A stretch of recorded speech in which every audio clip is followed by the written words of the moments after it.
우리가 사용하는 언어를 가리켜 생각을 담는 그릇이라고 합니다. 그러나 안타깝게도 우리가 사용하는 언어는 우리의 생각을 온전히 담아내지 못합니다. 우리 가운데 대부분은 사랑하는 사람을 향해 그 사랑의 크기와 깊이와 넓이를 그냥 사랑한다라는 말로밖에 표현할 수 없다라는 점에 말의 한계를 절실히 느낄 것입니다. 그래서 은유를 사용합니다. 은유는 표현할 수 없는 것을 표현하기 위해서 사용하는 말입니다. 우리 믿음의 선배들은 크신 하나님을 표현할 때 다양한 은유를 사용했습니다. 목자, 산성, 요새, 피난처, 방패, 구원의 뿔, 이러한 다양한 은유적 표현들로 하나님의 한 속성을 표현했습니다. 그것은 하나님은 우리를 보호하시고 지키시는 분이시라는 사실입니다. 우리는 영적 전쟁에 나서는 우리들이 갖춰야 할 무장에 대해서 말씀을 나누고 있습니다. 오늘은 그 네 번째로 등장한 무장, 믿음의 방패입니다. 바울은 방패를 믿음과 연결시켰습니다. 우리는 신앙생활을 하면서 믿음이라는 단어를 굉장히 자주 사용합니다. 믿음은 우리가 사용하는 언어로는 정확하게 표현하기 어려울 만큼 깊은 의미를 가지고 있습니다. 그러나 영적 전장에서 우리의 믿음이 어떻게 사용되어야 하는지, 어떻게 작용되어야 하는지를 표현하려면 방패만한 은유가 없습니다. 우리는 방패의 용도를 잘 알고 있습니다. 방패는 적의 공격을 가장 확실하게 막아낼 수 있는 방어 도구이자 뚫을 수 없는 단단함의 대명사이기도 합니다. 로마 군인들이 사용했던 방패는 두 가지의 종류가 있습니다. 하나는 근접 전투를 위해서 작고 둥글게 만들어진 방패입니다. 내가 칼을 오른손으로 쓴다면 왼손 하박에 묶어서 상대의 가까운 근접전에 상대의 공격을 막아내는 용도의 작은 방패입니다. 또 하나는 다른 군사들과 함께 전진하면서 쓰는 방패입니다. 사진에 보이는 이 방패, 높이는 약 1.2m에서 1.4m, 너비는 60에서 75cm 정도의 직사각형 모양을 가지고 있습니다. 주 재료는 나무이고 적을 향해 있는 넓은 면은 짐승의 가죽으로 감싸거나 동과 같은 불연성 금속을 대었습니다. 이 방패는 무게가 나가고 크기가 있기 때문에 전투에 들고 근접전에서 싸우기에는 적합하지 않았습니다. 이 방패는 부대의 전열에 제일 앞쪽의 군사들이 세워 붙들어 적의 화살 공격을 대비했고, 그 뒤에 있는 군사들은 하늘을 막아서 화살이 날아들어올 때 방패 안으로 몸을 숨기는 용도로 사용했습니다. 오늘 본문에서 말하는 믿음의 방패의 은유적 표현인 이 방패는 후자인 큰 방패를 가리킵니다. 이 방패의 쓰임은 적의 불화살을 막는 데 있습니다. 우리가 고대의 전투를 머릿속으로 그린다면 전사들이 몸을 맞붙어서 피를 튀기면서 싸우는 육박전을 상상하게 될 것입니다. 그러나 이 장면은 전투의 마지막 부분에 해당됩니다. 대부분의 전쟁은 수많은 군사들이 지휘관의 명령에 의해서 한꺼번에 활을 쏘면서 시작이 됩니다. 한꺼번에 나를 향해 날아오는 화살의 모양이, 그 모습이 어땠을까? 이것을 잘 표현한 영화의 장면이 있어서 한번 가져왔습니다. 여러분 한번 보실까요?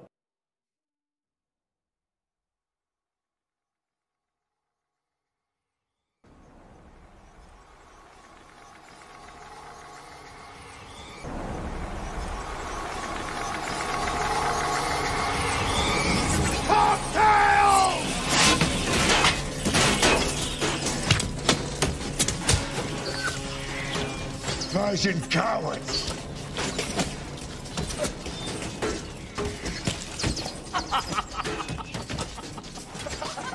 What the hell are you laughing at? You had to say it.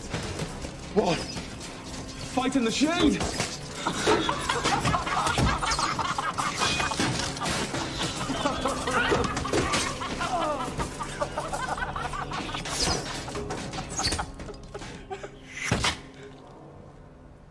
Recover!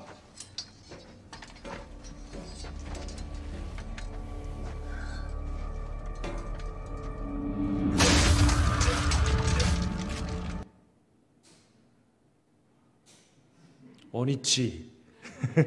영화에서 다시 여니치.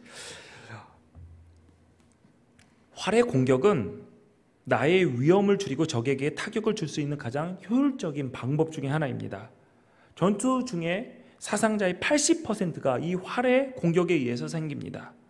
수만의 활이 한꺼번에 하늘에서 쏟아지는 이 상황에서 정말 태양을 가리는 비보다 더 촘촘하게 내리는 화살 속에서 그 화살을 피할 재간을 가진 군사는 아무도 없습니다. 아무리 용맹하고 칼을 다루는 기술이 뛰어나고 빠른 발을 가지고 있다 하더라도 그 상황에서 군사가 할 수 있는 일은 딱 한 가지밖에 없습니다. 방패 안에 자신의 몸을 숨기는 것이죠. 그렇습니다. 바울은 영적 전쟁이 시작되면서 쏟아져 내리는 사탄의 불화살에 자신을 보호할 수 있는 것은 믿음의 방패 뒤로 숨는 것임을 알려주고 있습니다. 바울이 말하는 믿음의 방패는 단순히 사탄의 화살을 막는 것만을 말하고 있지 않습니다.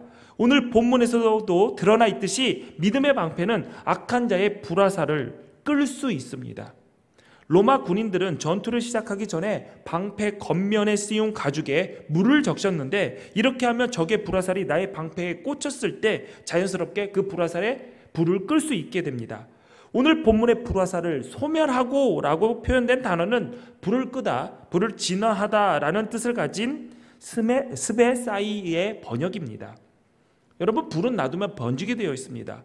번지면 어마어마하게 커지죠. 사탄의 공격도 마찬가지입니다. 악한 자들이 우리를 공격해 들어올 때 그 공격을 막고 튕겨내는 것으로 그치는 것이 아니라 우리의 믿음의 방패로 그 공격을 소멸하고 진화해야 한다는 것입니다.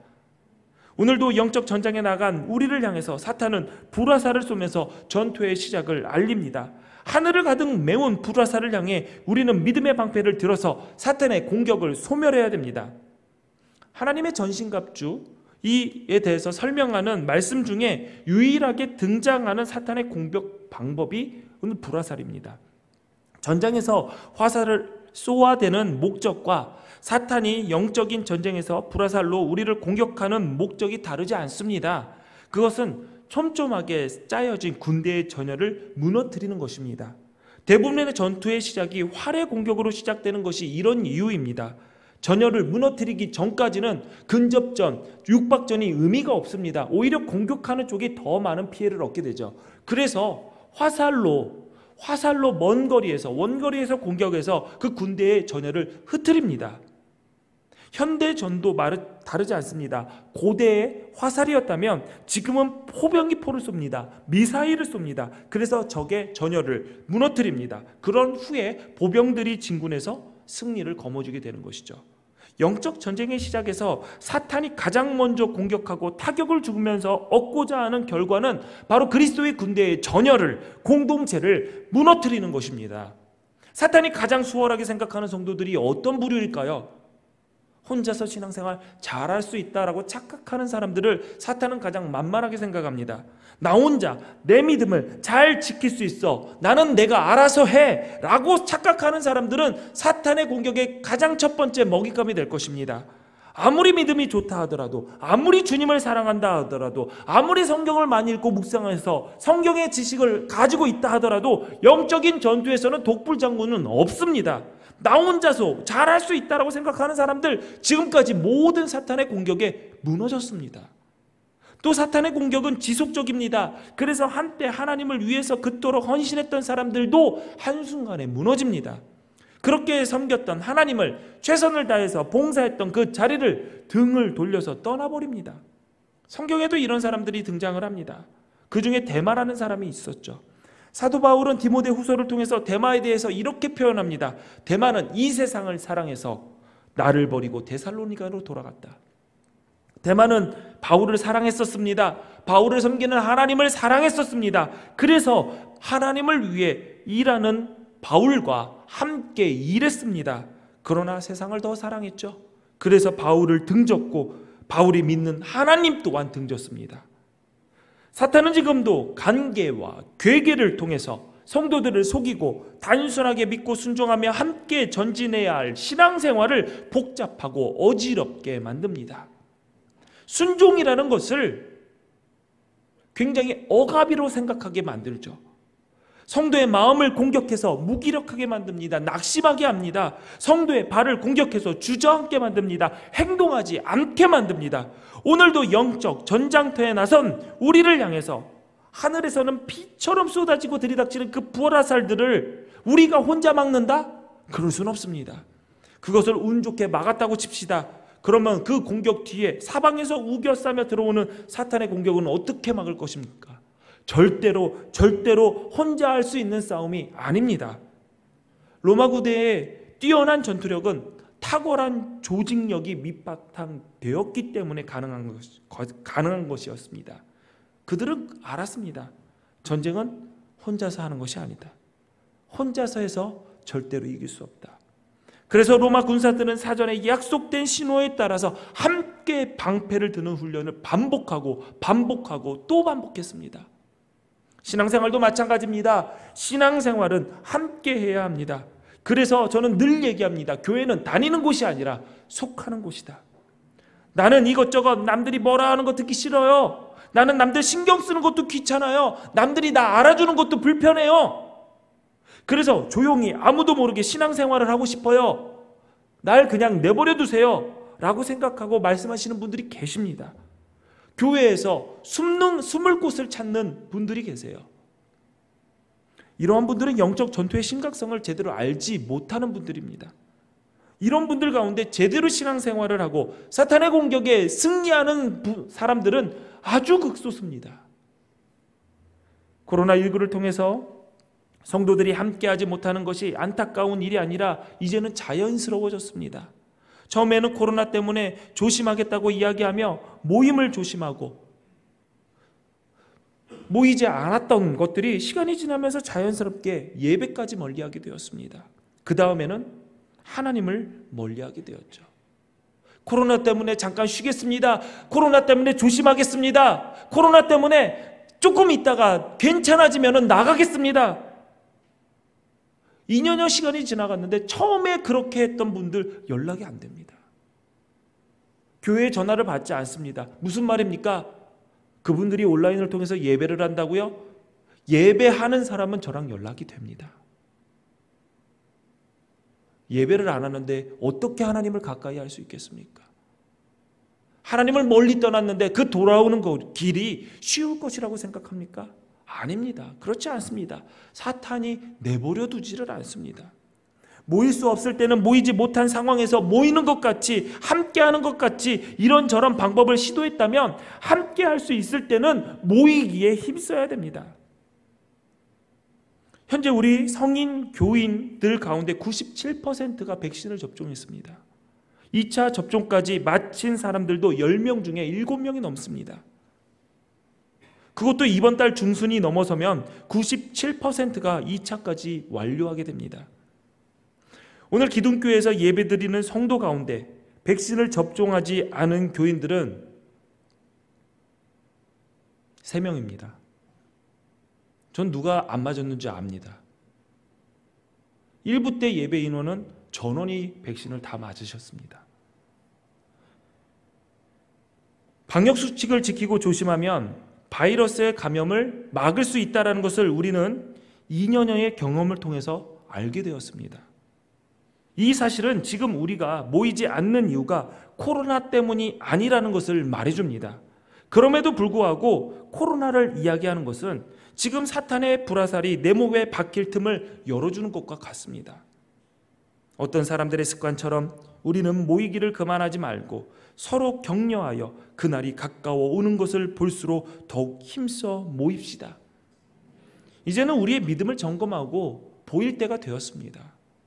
여러분 잊지 마십시오. 사탄의 공격에 가장 먼저 당하는 사람들이 함께 믿음의 방패를 들어야 할 때 들지 못하는 사람들이고, 사탄은 이러한 사람들이 쓰러진 틈을 타서 믿음의 공동체를 흔들게 되어 있습니다. 그래서 여러분, 제가 자주 말씀드리는 것 중에 하나가 이 교회에서 여러분의 믿음의 동지들을 만들라라는 이야기입니다. 내 옆에서 내가 방패를 들었을 때 나와 함께 방패를 들어줄 수 있는 사람, 사탄의 불화살의 공격이 시작되었을 때 내 옆에 딱 붙어서 어떠한 화살도 뚫고 들어올 틈이 없게 서로와 서로를 지탱해 줄 수 있는 사람, 그 믿음의 동지들을 여러분 곁에 두셔야 됩니다. 가정에서부터 홀로 서지 마십시오. 부부가 함께 믿음의 방패를 들으십시오. 자녀들도 함께 신호에 맞춰서 믿음의 방패를 드는 훈련을 해야 됩니다. 악한 자의 불화살의 공격이 점점 심해지는 시대입니다. 우리의 자녀들이 이 세대에서, 이 혼미한 세상 속에서 하나님의 사람으로 바로 설 수 있는 방법은 함께 믿음의 방패를 드는 훈련을 하는 것입니다. 여러분, 속회도 참석하십시오. 속회에 참석하셔서 내가 사는 이야기를 그냥 내려 풀어놓는 것이 아니라 영적 전투에서 함께 들 믿음의 방패를 점검하고 말씀을 통해서 서로의 믿음의 무장을 확인해 줄 수 있어야 됩니다. 속회 시간이 없어서요. 여러분, 시간은 24시간입니다. 시간이 정말 없다면 새벽에라도 모이십시오. 여기에 오지 마시고요. 요즘 얼마나 좋아요. 온라인으로, 줌으로. 어떤 속은 전국에서 모여요. 여기저기서 줌으로. 내가 모이지 않는 것, 함께하지 않는 것, 그것은 함께할 이유가 없다라고 생각을 하는데 그건 착각입니다. 함께하지 못하면 무너집니다. 여러분, 이 교회에서 제가 말씀드릴게요. 6명 따라해보세요. 6명의 믿음의 동지를 만드십시오. 내가 흔들릴 때 기도 부탁할 수 있는 6명의 믿음의 동지. 왜 6명입니까? 그냥 6명이 딱 좋을 것 같아서. 그렇지는 않고요. 종교사회학자들이 한 성도가 교회에서 속해서 이 교회가 내 교회다 라고 소속감을 느낄 때 언제냐? 그 교회에 1년 이상 출석을 하고 6명의 신앙의 동지를 만났을 때라고 합니다. 그래서 6명이에요. 여러분 세보세요. 이게 내 교회인지 내가 이 교회 손님인지 이 교회 주인으로 있는지 한번 세보세요. 아직 모자르다면 만드세요. 어떻게 만드냐? 나 전화번호도 모르는데 번호를 따야 되나?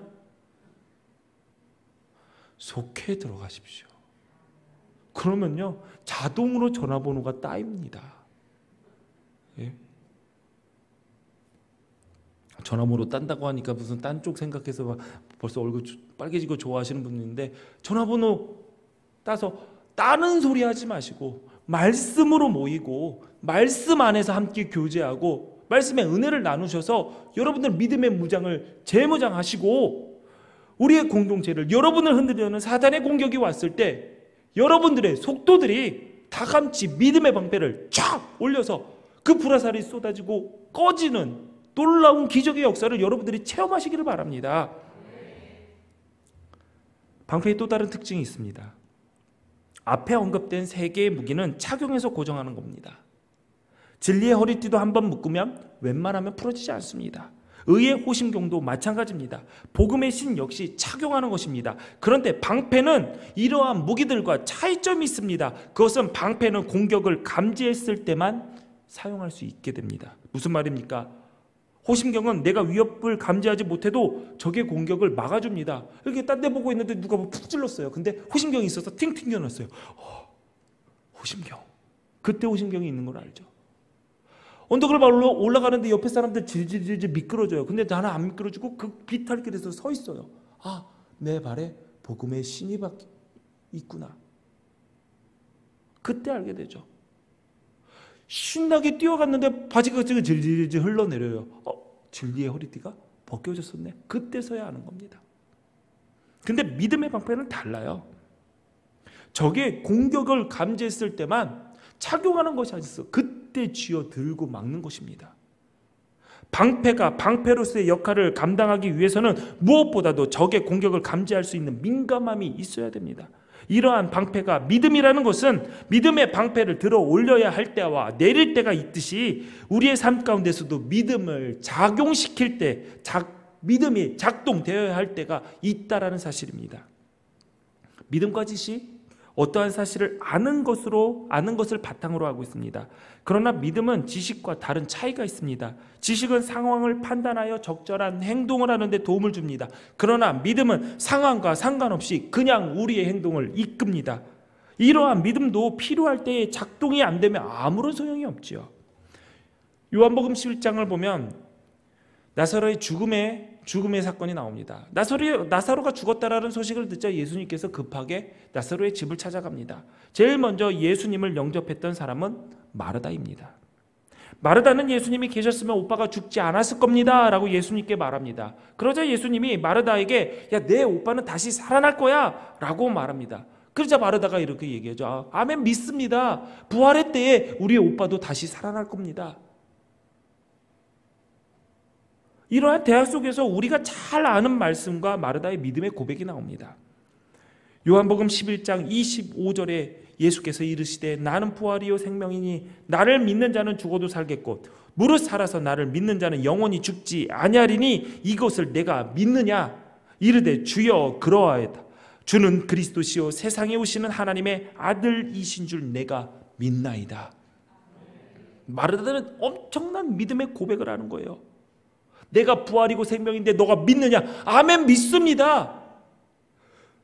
예수님, 당신은 그리스도시고 세상에 오시는 하나님의 아들임을 내가 믿습니다. 엄청난 믿음의 고백 뒤에 정작 믿음이 작동되어야 할 때 믿음이 작동되지 않는 사건이 일어납니다. 요한복음 11장 39절에 예수님께서 나사로의 무덤 앞에서 이렇게 얘기합니다. 돌을 옮겨 놓으라 하시니 그 죽은 자의 누이 마르다가 이르되 주여 죽은 지가 나흘이 되었음에 벌써 냄새가 나나이다. 무슨 소리입니까? 왜 무덤 문을 열라는 겁니까? 이미 죽어서 나흘이 지나서 냄새가 납니다. 의심의 불화살이 마르다를 향해서 내려 꽂힐 때 마르다는 그 온전한 믿음의 방패를 아쉽게도 들지 못했습니다. 예수님 앞에서 아름다운 믿음의 고백을 드렸던 그 마르다가 정작 필요할 때 그 믿음이 작동되지 못한 이 상황이 우리에게 알려주는 교훈이 있습니다. 믿음은 나의 확신과 의지와 결단과 지식에 달린 것이 아니라 약속의 말씀을 붙들 때 일어나는 것이다. 약속의 말씀에 집중하지 못하고 눈을 돌리게 되면 우리는 전열이 흩어진 군대처럼 우왕좌왕할 수밖에 없습니다. 수많은 기적과 이적을 보고 바다를 갈라 길을 만드신 하나님의 능력을 체험한 이스라엘 백성들을 향해 성경은 이렇게 얘기합니다. 여호와의 군대라. 그들에게 해방된 노예 집단이다. 탈출에 성공한 민족이다. 자유인이다 라고 하지 않고 그들을 향해서 여호와의 군대라 라고 했습니다. 왜냐하면 그들은 점령할 가나안 땅이 있었고 그 점령할 가나안 땅 앞에 그들이 물리쳐야 할 대적이 있었기 때문이죠. 그래서 그들은 스스로도 내가 군사인 것을 알았고 이집트를 나올 때 우르르 몰려나가지 않고 군대처럼 열맞추어 전진해 나갔습니다. 그런데 그 여호와의 군대가 광야로 나가니 오합 지도를 노예 무리보다 더 못한 이상한 무리로 바뀌게 됩니다. 그들은 하루면 갈 수 있는 그 길을 40년 동안 길을 잃고 헤맸습니다. 그들이 광야에서 시간을 허비한 까닭이 있었습니다. 그것은 그들이 약속을 바라보지 못했기 때문이죠. 그들이 방황하고 넘어질 언저리를 보면은 자기가 왜 광야에 나와 있는지, 우리가 왜 이 자리에 있는지를 까마득히 잊어버립니다. 그때마다 이집트를 추억했죠. 그때가 좋았어. 약속한 말씀에서 눈을 돌렸기 때문에 그 노예 생활을 그리워했습니다. 지금 내가 이 광야에서 어려움을 겪는 이유는 가야 할 가나안 땅이 있고 물리쳐야 할 대적이 있어서 그 대적을 향해 진군해 나가는 길인데 광야에 내가 왜 있는지를 모르고 약속한 그 땅이 있는지도 모르고 내가 여기에 왜 있지? 약속의 말씀을 놓치다 보니까 생각이 이집트 그때가 좋았어. 지금보다 그때가 더 좋았어 라고 얘기를 합니다. 우리도 전성을 향해 전진하다가 광야와 같은 세상 앞에서 문제 앞에서 길을 잃을 때가 있습니다. 왜 신앙생활을 하지? 내가 왜 기둥교회 공동체에 속해서 이 교회를 다니고 있지? 왜 이 교회 공동체에서 신앙생활을 하고 있지? 까마득히 잊어버립니다. 여러분 모두 각자가 이 기둥교회에 오셔서 이 교회에 등록한 이유가 있을 것입니다. 어떤 분은 흔들리는 신앙을 다잡기 위해서, 어떤 분은 다시 한번 일어나 천성을 향해 전진하기 위해서, 예배하기 위해서, 더 하나님을 사랑하기 위해서, 나의 목소리를 통해서 주를 찬양하기 위해서 이 공동체를 찾아와 기둥교회에 속하게 되었습니다. 그런데 신앙생활을 하다 보면 여러 가지 문제 앞에서 흔들리게 됩니다. 왜 내가 이곳에서 신앙생활을 하는지 까마득히 잊어버립니다. 하나님께서 나에게 주신 약속의 말씀에서 눈을 떼니까, 그 말씀을 붙잡지 못하니까 하나님께서 허락하신 그 믿음의 방패가 내 옆에 있음에도 불구하고 쏟아져 내리는 화살에 깜짝 놀라서 도망가기 바쁘고 우왕좌왕 혼란스러워하는 것이죠. 10명의 점탕꾼, 눈으로 바라본 것만 보고 근거해서 생각했습니다. 그래서 스스로를 그들과 비교해 우리는 메뚜기다라고 얘기했죠. 갈렙과 여호수아도 그들과 똑같은 것을 보았습니다. 가나안 땅의 큰 성과 큰 용사를 보았을 것입니다. 그러나 그들은 가나안 땅의 용사를 향해서 우리의 밥이다라고 얘기했습니다. 하나님의 약속을 바탕으로 그 약속의 말씀을 붙들고 보니까 절망스러운 현실 앞에서도 믿음이 작동이 되었고, 거인과 같은 가나안의 용사들을 우리의 밥이다라고 이야기할 수 있었던 것이죠. 나는 내 눈에 보이는 것만 믿겠다? 내가 확인한 것만 믿겠다? 눈으로 보이는데 왜 믿습니까? 확인이 됐는데 뭐다로 믿습니까? 그냥 이해하면 되지. 보면, 확인하면, 알면 우리는 믿겠다라고 얘기하죠. 근데 믿음은 그런 게 아니에요. 보고 이해되고 확인되면 믿을 필요가 없게 됩니다. 보지 않고 믿는 것이 믿음이지요. 컵입니다. 뚜껑이 있어요. 안에 물이 있을까요? 없을까요?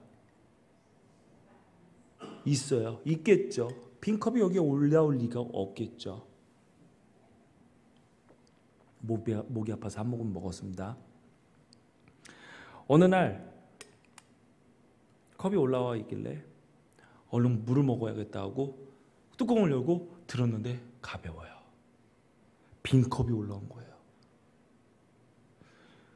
아니 이게 무슨 일이야? 그래서 뒤에 이렇게 컵을 이렇게 들렸어요. 그랬더니 물을 올렸다고 그러는 거예요. 물이 안 올라왔어요. 그 다음부터 이 컵에 물이 닫히면 한 번 꼭 열어봐요. 물이 있나 없나. 이제는 이제 시간이 지나서 열어보지 않습니다. 물이 있는 거를 믿어요. 근데 우리가 믿음을 생각할 때 착각하는 게 있어요. 제가 여기에 물이 있다라고 믿는 거죠. 믿겠죠? 믿으니까 물컵을 뚜껑을 열어서 마시겠죠? 믿음이라는 것은 여기에 물이 있는 현상을 믿는 것이 아닙니다. 믿음이라는 것은 다른 것을 믿는 거예요. 내가 여기에 물이 있다라는 것을 믿는 이유가 있습니다. 뭘 믿기 때문이죠? 여기에 매주 한 주도 빼놓지 않고 강단에 물을 올리는 그 분을 믿기 때문에 제가 여기에 물이 있다라는 것을 믿는 거죠. 그분이 믿음직한 사람이 아니에요. 교회도 자꾸 빠져요. 그러면 안 믿죠. 오늘 물이 있을까?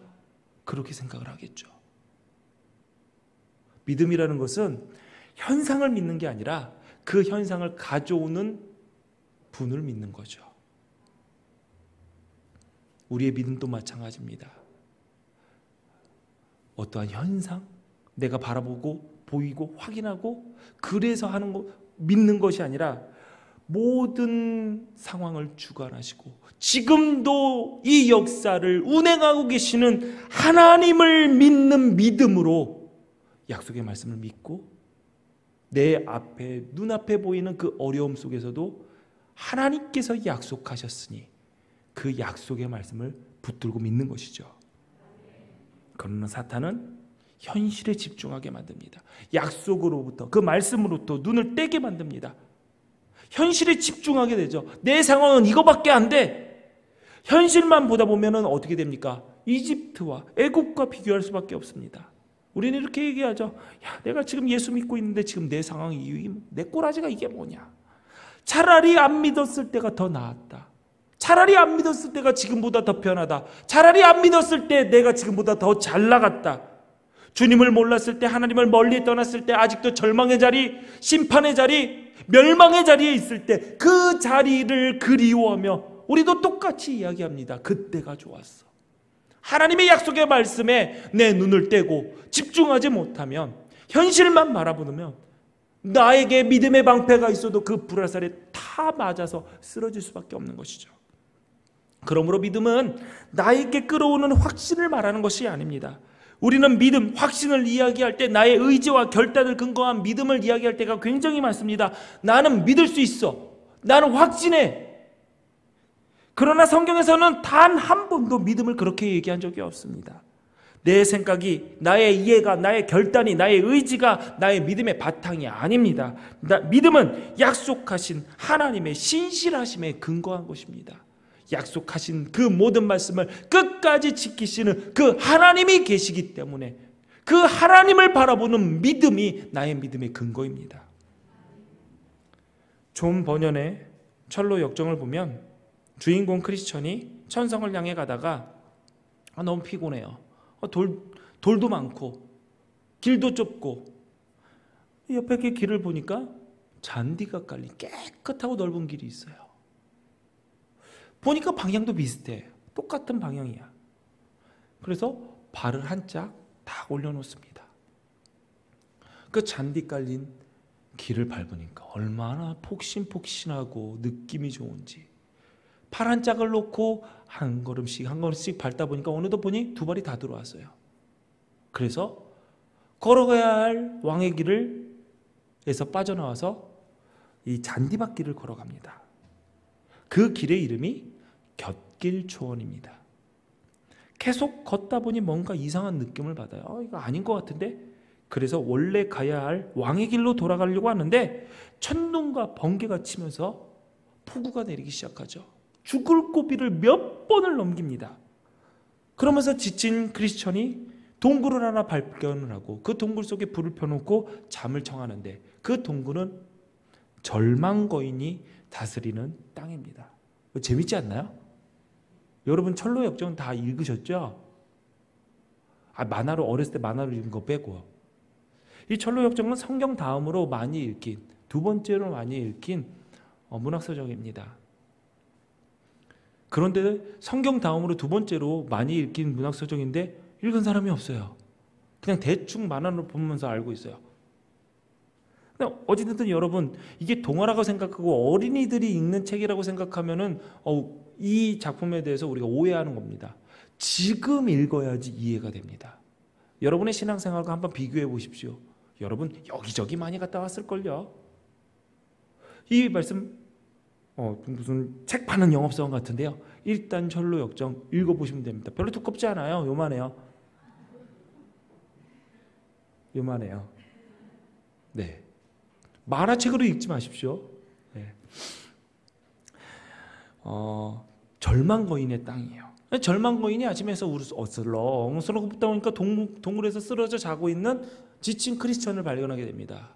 냅다 잡아서 절망의 감옥에 가다 놓죠. 그 감옥은 피 한 줄기도 없는 곳이에요. 소망이라는 것은 찾아볼 수가 없어요.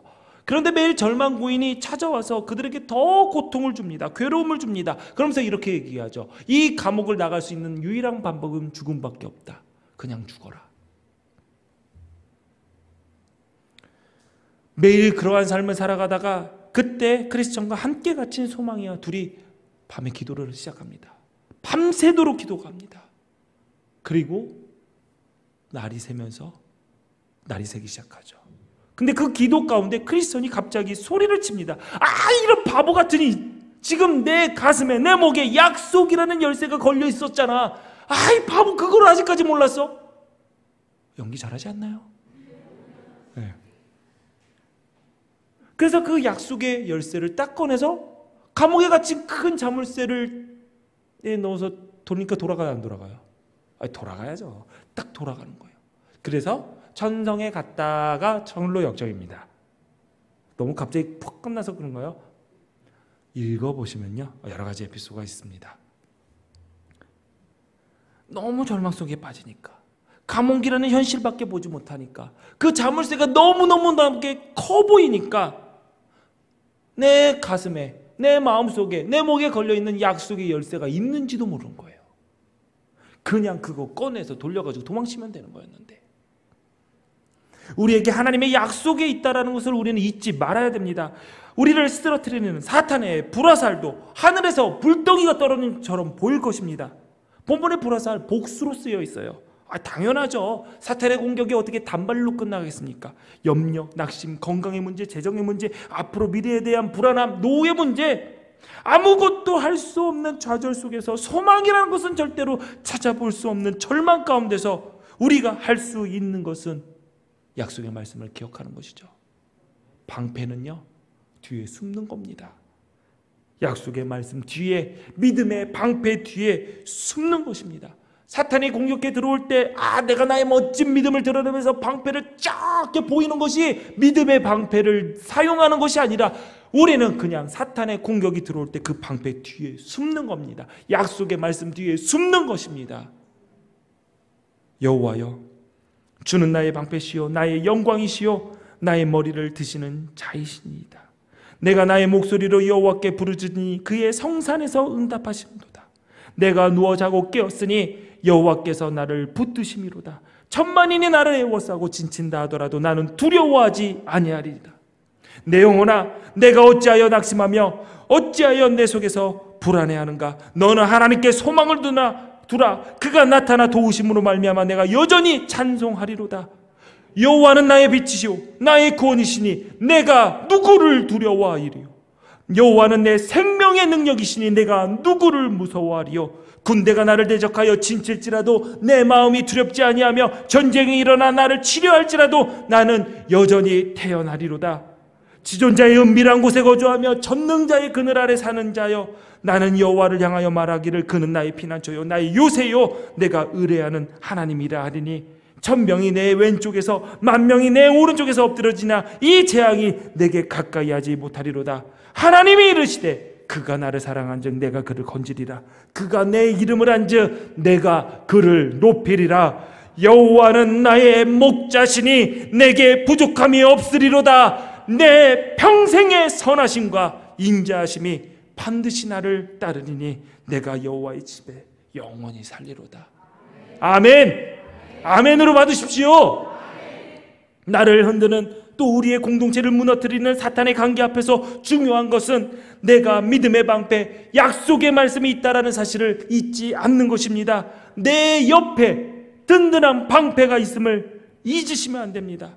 믿음의 방패를 옆에 들고 손에 들고 쏟아지는 불화살을 피하려고 호들갑 떨고 뛰어다니는 것이 아니라 침착하게 믿음의 방패 뒤에, 약속의 말씀 뒤에, 하나님의 신실하심 뒤에 숨으십시오. 사랑하는 기독교회 성도 여러분, 이 약속의 말씀, 믿음의 방패 가정에서 먼저 드십시오. 우리의 가정을 흔들려는 사탄의 공격 앞에 무기력하게 당하지 말고, 여보 뭐해? 믿음의 방패 옆으로 붙어, 얘들아 붙어, 믿음의 방패 들고 함께 하나님의 약속의 말씀 뒤에 숨으십시오. 신앙생활에 8알은 버티는 것입니다. 하늘을 빨갛게 뒤덮은 불화살의 공격도 시간이 지나면 다 떨어집니다. 우리의 신앙의 선배들도 그 어려운 시기를 약속의 말씀을 들어 버티며 승리하였습니다. 요즘 한국교회 참 어려운 시기라고 할 수 있고, 오늘도 교회를 흔들려는 사탄의 공격도 너무나도 거세지고 있습니다. 이러한 때 약속의 말씀을 붙들고 버티는 것입니다. 하나님을 찬미하고 온 백성에게 칭송을 받으니 주께서 구원받는 사람을 날마다 더하게 하시니라. 아멘. 우리 모두 먼저 나의 방패 점검하십시오. 나의 의지, 나의 결단, 나의 이해를 근거로 한 방패가 아니라 약속의 말씀에 바탕을 둔 진정한 믿음의 방패를 취하십시오. 그리고 다 같이 믿음의 방패를 들어 올리십시오. 함께 기도하고, 함께 예배하고, 함께 말씀 보고, 함께 은혜를 나누고, 함께 찬송하고, 함께 헌신하고, 함께 검진하며 함께 승리하십시오. 그럴 때 하나님께서 우리에게 믿음의 방벽을 허락하시고, 우리 기독교회는 믿음의 요새가 되어 주의 영광을 드러내게 될 것입니다. 승리하십시오. 기도하겠습니다. 전능하신 하나님, 우리를 주의 군사로 부르시고 기둥교회에서 그리스도의 군대로 모이게 하시니 감사합니다. 세상이 흔들리고 계획했던 일들이 틀어진다 하더라도, 믿었던 사람이 나에게 등을 돌려도 나의 마음에 주의 약속의 말씀이 있다라는 것을 잊지 않게 하여 주옵소서. 늘 우리와 우리 공동체를 쓰러뜨리려는 틈을 노리는 그 악한 자들의 불화살들이 하늘을 뒤엎는다 할지라도 나에게 그 불화살을 맞고 소멸할 수 있는 믿음의 방패가 있고, 그 방패를 함께 들 나의 믿음의 동지들이 있다라는 사실을 잊지 않게 하여 주옵소서. 그 믿음의 동지들과 함께 우리 공동체를 믿음의 요새로 만들게 하시고, 그 말씀 뒤에 몸을 숨기며 약속을 향해 전진해 나가고 평안을 누리게 하옵소서. 예수님의 이름으로 기도합니다. 아멘. 자리에 일어나셔서 준비한 예물을 주님께 드리겠습니다.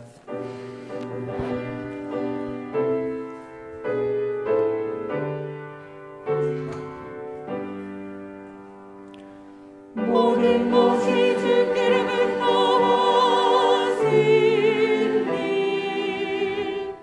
이 예물을 주께 드리나이다. 아멘.